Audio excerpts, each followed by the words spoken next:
नीटची एक्झाम अचानक रद्द का झाली? नीटचा पेपर अचानक लीक कसा झाला, फुटला कसा काय? 2026चा आत्ताच पेपर झाला. माझ्यासोबत प्रणिती आहे. तिने आत्ताच पेपर देऊन आला. प्रणिती, आरसीसी मॉक मधून आरसी टेस्टिंग क्वेश्चन आले? त्याच्या बाहेर क्वेश्चन आलाच ना. तुम्ही खुश आहात आरसीसी? हो, खरंच खुश आहात? बायोलॉजी काय म्हणते? सगळं एनसीआरटी बेसिस मॉक टेस्ट मध्ये जे विचारलं ते चालू. आपल्या मॉक पेश सोपं होतं का अवघड होतं? सोपं. वा, छान. राष्ट्रीय परीक्षा यंत्रणा ही एवढी गाफील होती का? देशामध्ये जो काही नीटच्या परीक्षेचा गोंधळ निर्माण झाला, याला जबाबदार कोण आहे? नीटची एक परीक्षा रद्द होणं म्हणजे मुलांच्या भवितव्याशी खेळण्याचा हा प्रकार आहे. 2-2, 3-3 वर्षापासून विद्यार्थी ज्या पद्धतीनं या नीट क्रॅक करायची म्हणून रक्ताचं पाणी करतात, आई वडील पोटाला चिमटा घेऊन आपल्या मुलांना शिक्षण देतात, घडवतात, वेगवेगळे क्लासेस लावतात. या राज्यकर्त्यांना थोडी तरी अक्कल आहे का? नीटच्या परीक्षांची तयारी करणाऱ्या मुलांनी जे क्लासेस लावलेले असतात त्याला किती पैसे भरलेत? आज 1-1 लाख रुपये, 2-2 लाख रुपये त्या नीटच्या परीक्षेच्या त्या क्लासेसची मुलं फीस भरतात. आई वडील म्हणतात, हे स्वप्न आहे तुझं, तू याला अचीव कर, ही परीक्षा तू पास झाला पाहिजे. आणि एनटीए काय करतं? अचानक वेबसाईटवर त्या ठिकाणी डिक्लेअर करतं नीटची एक्झाम डिक्लेअर आहे. आणि अचानक एनटीएच काय करतं? काही दिवसानंतर, म्हणजे हे आता घडलेला प्रसंग की नीटची एक्झाम रद्द झाली. विद्यार्थी सगळे भिथरले, परेशान झाले. ज्या आईवडिलांनी काबाड कष्ट केलंय त्यांचं काय? ज्या मुलांनी प्रचंड अभ्यास केलाय त्यांचं काय? कोणतरी दीडदमडीचे अधिकारी गल्लीपासून दिल्लीपर्यंत ही जी नीट सिस्टीम ज्यांनी कुणी बदनाम केली किंवा भ्रष्टाचाराचं कुरण म्हणून याच्याकडे पाहिलं जातं. शिक्षण क्षेत्रामध्ये कुठलीही सरकारची यंत्रणा असू द्या, ती सगळी करप्ट आहे.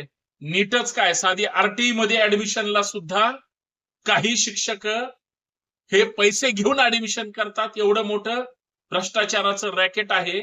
पण या सगळ्या रॅकेटला उद्ध्वस्त कोण करणार? देशाचे आरोग्य मंत्री धर्मेंद्र प्रधान साहेब, हे तुमचं परत एकदा मागच्या वर्षी सुद्धा फेल्युअर झालं, या वर्षी सुद्धा केंद्र सरकार फेल ठरलं. हजारो करोडो विद्यार्थ्यांच्या भावनांशी खेळण्याचा जर हा सरकारचा म्हणजे निष्क्रिय प्रयत्न असेल, तर धर्मेंद्र प्रधानच काय, गृहमंत्रीच काय, यांना या पदावर राहण्याचा अधिकार नाही. एनटीए, नॅशनल ट्रेनिंग एजन्सी, जी ही एक्झाम कंडक्ट करते, अचानक परीक्षा रद्द करते. कोण आहे त्याचा अध्यक्ष? आरएसएसच्या सहकार्याने, आरएसएसनं पाठवलेला माणूस आहे ते जोशी. त्या जोशींनी या नीटचा अक्षरशः खेळखंडोबा केलाय. नीटची परीक्षा उद्ध्वस्त करण्यामध्ये संपूर्ण सिस्टीम त्या ठिकाणी जबाबदार आहे. पण विद्यार्थ्यांनी काय केलं? विद्यार्थी रस्त्यावर येतील, आंदोलन करतील, या सगळ्या गोष्टीचा निषेध केला जाईल. परंतु पोरांचं जे नुकसान झालंय, पोरांच्या आयुष्याशी जो खेळ झालाय, हा चांगला नाही. एनटीएच्या प्रमुखाने राजीनामा दिला पाहिजे. राज्याच्या आरोग्य मंत्र्यांनी देशाच्या राजीनामा दिला पाहिजे. गृहमंत्र्यांनी सुद्धा राजीनामा दिला पाहिजे. कारण तुमची यंत्रणा सगळी करप्टेड आहे. आणि हजारो करोडो मुलांनी देशभरातून एक्झाम दिली. आज त्यांच्या प्रत्येक मुलाचा जर खर्च 1 वर्षाचा 2 वर्षाचा जर अभ्यास केला किंवा जर काढला, तर कितीतरी हजार कोटी रुपये प्रधानमंत्री देशाला सांगतात, हे वाचवा, ते वाचवा, हे करा, ते करा. या शिक्षणामधला हा सगळ्यात मोठा भ्रष्टाचार, याला कोण जबाबदार आहे?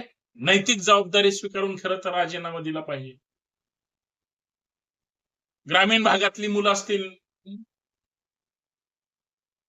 किंवा शहरातली मुलं मुली असतील,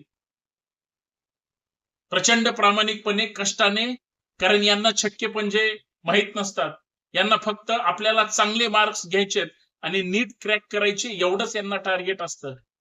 आज क्लासेस बघा, जे काही नीटच्या जाहिराती होतात, वेगवेगळ्या एक्झामच्या जाहिराती केल्या जातात क्लासेस वाल्यांकडून, त्यांच्या 2-2, 2.5 लाख रुपये फीस आहेत. आई वडील म्हणतात चला आतापर्यंत खर्च केला, एकदा याच्यावर पण करू.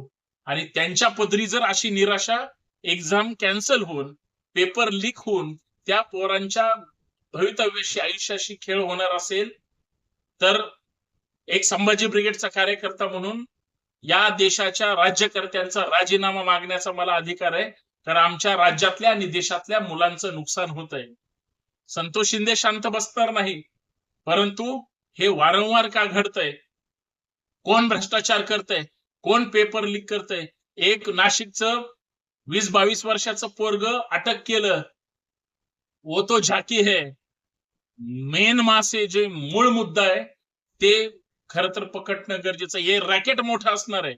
नीट परीक्षाचा पेपर लीक करणारा मास्टर माइंड जर कोण असेल तर दिल्लीमध्ये बसलेली लोक आणि IAS किंवा या सगळ्या आरोग्य यंत्रणेशी किंवा या सिस्टीम मध्ये आपलीच मुलं गेली पाहिजेत आणि तीच पास झाली पाहिजेत आणि ती मेरिट मध्ये आली पाहिजेत आणि त्यांना सगळी गव्हर्नमेंटची कॉलेज मिळाली पाहिजेत. हे जे एक मोठं षडयंत्र आहे, ही सगळी सिस्टीम उद्ध्वस्त करणार आहे आणि प्रचंड भयानक आहे. म्हणून मला असं वाटतं या सगळ्यांवर कायदेशीर कारवाई झाली पाहिजे.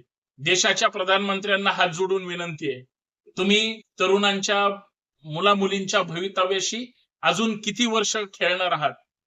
सगळ्यांच्या आयुष्याचा खेळखंडोबा करून टाकलाय. आज नीटची एक्झाम देणाऱ्या तमाम मुला मुलींच्या, देशभरातल्या पोरांच्या आयुष्याची राखरांगोळी करण्याचं काम सरकारच्या ह्या फेल्युअर एजन्सीने किंवा या सगळ्या सिस्टीमने केलेलं आहे. याची चौकशी झाली पाहिजे. जोशी सहित सगळ्यांवर, दोषींवर कारवाई झाली पाहिजे. आणि धर्मेंद्र प्रधान, देशाचे आरोग्य मंत्री किंवा गृहमंत्री यांनी नैतिक जबाबदारी स्वीकारून, कारण हे तुमचं फेल्युअर आहे, राजीनामा दिला पाहिजे. कारण गावखेड्यातला आज आमचा तरुण प्रचंड उद्ध्वस्त आणि वैफल्यग्रस्त अवस्थेत आहे. आज त्या लहान मुला मुलींचे आई वडील जे पोटाला चिमटा घेऊन त्यांनी सर्वस्व क्लासेससाठी, शिक्षणासाठी, त्या पोरांच्या राहण्यासाठी, खाण्यासाठी जो संघर्ष केला तो सगळा पाण्यात गेला. आई वडिलांचा मुलांसाठी नीटच्या एक्झामसाठी गेल्या 2-3 वर्षामध्ये क्लासेस असेल, इतर सगळ्या सिस्टीम असतील, जो खर्च केला सगळा पाण्यात घालवला. तो हजारो करोडो रुपयाचा खर्च सरकार परत वापस देणार का? हा मला पडलेला प्रश्न आहे. अनेक प्रायव्हेट क्लासेस कशा पद्धतीनं प्रश्नपत्रिका, क्वेश्चन पेपर लीक करू शकतं, हा व्हिडिओ शेवटी बघा आणि मग तुमच्या लक्षात येईल किती काळा बाजार सुरू आहे. नक्की बघा ना हा व्हिडिओ, जास्तीत जास्त शेअर करा. तुमचं काय मत आहे या सगळ्या भूमिकेवर व्यक्त व्हायला विसरू नका.